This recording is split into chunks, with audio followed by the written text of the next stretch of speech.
Om Swastiastu. Bapak ucapkan selamat datang dan selamat bergabung kepada peserta didik baru di SMP Negeri 7 Mengui.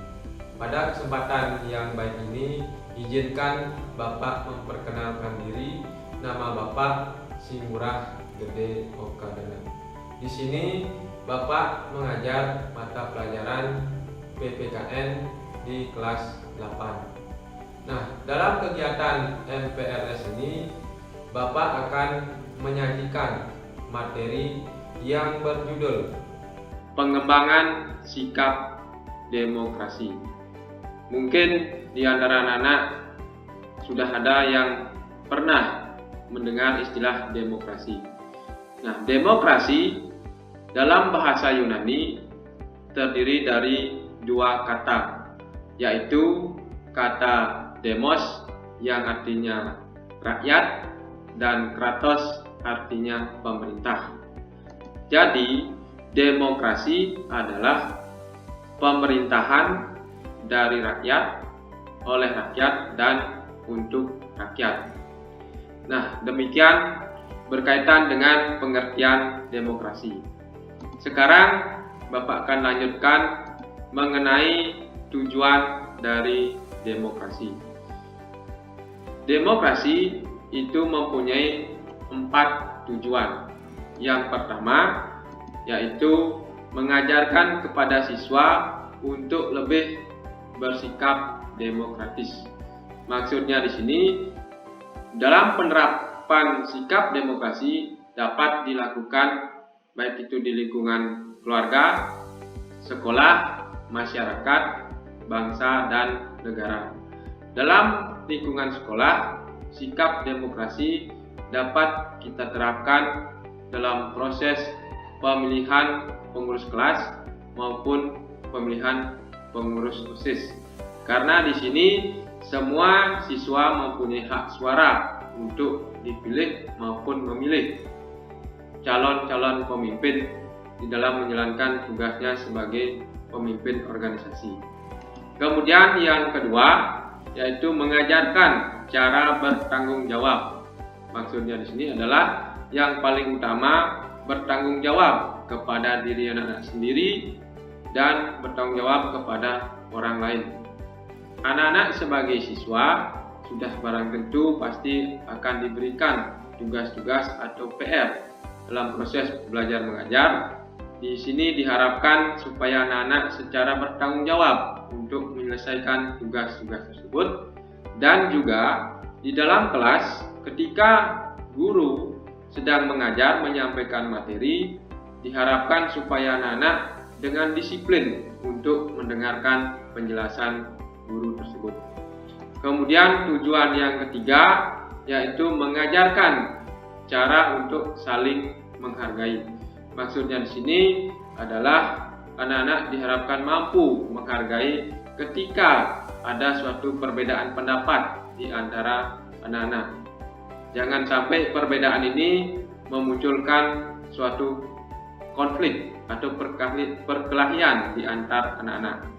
Kemudian yang keempat yaitu sebagai bekal siswa ketika terjun dalam kehidupan bermasyarakat, berbangsa, dan bernegara. Anak-anak sebagai peserta didik sudah barang tentu nanti tujuan akhirnya adalah terjun dalam kehidupan bermasyarakat. Di sini diharapkan nanti dengan pengembangan sikap demokrasi ini anak-anak bisa bersosialisasi dalam kehidupan bermasyarakat. Kemudian melanjutkan materi yang berkaitan dengan ciri-ciri terlaksananya sikap demokrasi. Yang pertama itu adalah hal yang dibicarakan untuk kepentingan bersama. Maksudnya di sini adalah siapa tahu nanti anak-anak mempunyai permasalahan di antara sesama siswa atau teman sejawat, kakak kelas, itu bisa dirembukan duduk bersama dalam menyelesaikan masalah ini. Jangan sampai di dalam menyelesaikan masalah ini sampai melakukan perkelahian. Hal tersebut tidak dibenarkan. Kemudian ciri yang kedua yaitu pembicaraan harus diterima dengan akal sehat atau sesuai dengan hati nurani. Maksudnya di sini adalah ketika menyampaikan pendapat di depan publik itu harus bisa diterima dengan akal sehat. Jangan asal berbicara dan juga perlu mempertimbangkan dengan siapa lawan bicara kita. Apakah dia teman sejawat, kakak kelas, atau bapak ibu guru kalian. Itu harus juga disampaikan secara santun dan sesuai dengan hati nurani. Sehingga antara pikiran, perkataan, dan perbuatan itu harus sejalan ketiga hal tersebut. Kemudian yang ketiga itu ada proses pembicaraan selalu mempertimbangkan moral. Nah, moral di sini maksudnya adalah tindakan atau perilaku.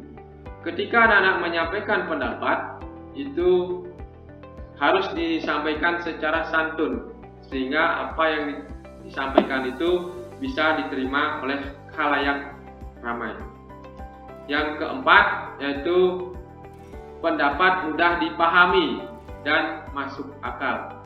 Nah, di dalam menyampaikan pendapat juga diharapkan anak-anak tidak keluar dari apa yang menjadi topik pembicaraan. Kemudian yang kelima, ada keputusan yang diambil adalah mufakat bersama. Maksudnya di sini adalah keputusan tersebut diambil berdasarkan kesepakatan bersama dan dapat dipertanggungjawabkan secara moral kepada Tuhan Yang Maha Esa dan kepada peserta musyawarah. Nah, demikian berkaitan dengan ciri pelaksananya demokrasi di sekolah. Kemudian Pak lanjutkan berkaitan dengan contoh pelaksanaan demokrasi di sekolah. Yang pertama bisa kita lihat berkaitan dengan pemilihan pengurus OSIS. Nah, di sini anak-anak diberikan wadah oleh sekolah yang dilaksanakan setiap setahun sekali. Di sini anak-anak bisa melakukan suatu proses demokrasi melalui melakukan pemilihan pengurus OSIS dan semua siswa mempunyai hak suara yang sama di dalam melakukan pemungutan suara pemilihan pengurus OSIS. Kemudian yang kedua itu menghargai perbedaan. Nah, di sini anak-anak sudah pasti banyak yang mempunyai perbedaan, baik itu agama, suku, ras, dan warna kulit, atau juga bisa mempunyai perbedaan pandangan.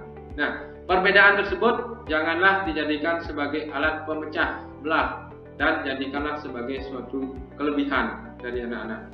Kemudian yang ketiga itu adalah berteman dengan semua siswa.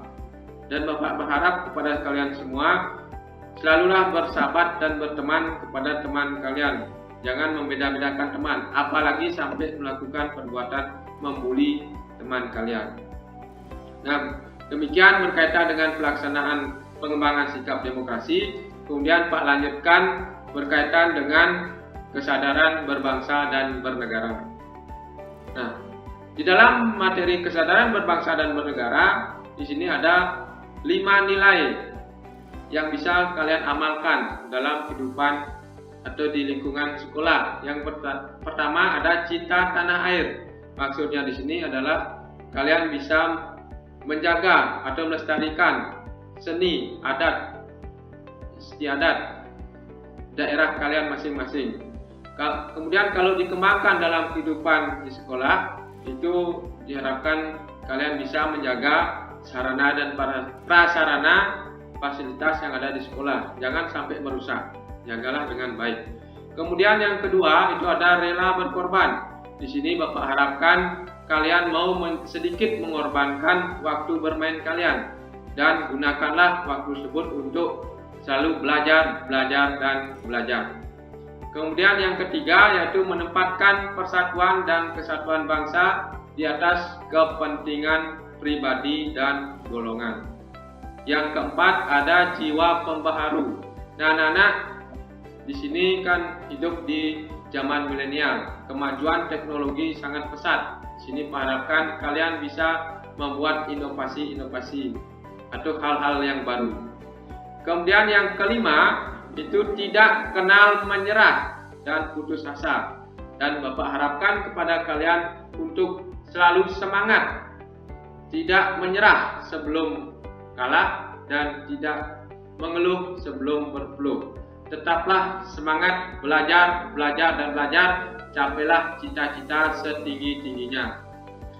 Nah anak-anak, demikian materi yang bisa Bapak sampaikan, dan Bapak harapkan kalian tetap dengan semangat untuk mengikuti kegiatan MPLS ini, dan juga tetap nanti semangat setelah kalian menjadi anggota keluarga besar SMP Negeri 7 Bumi untuk selalu tetap belajar, dan belajar.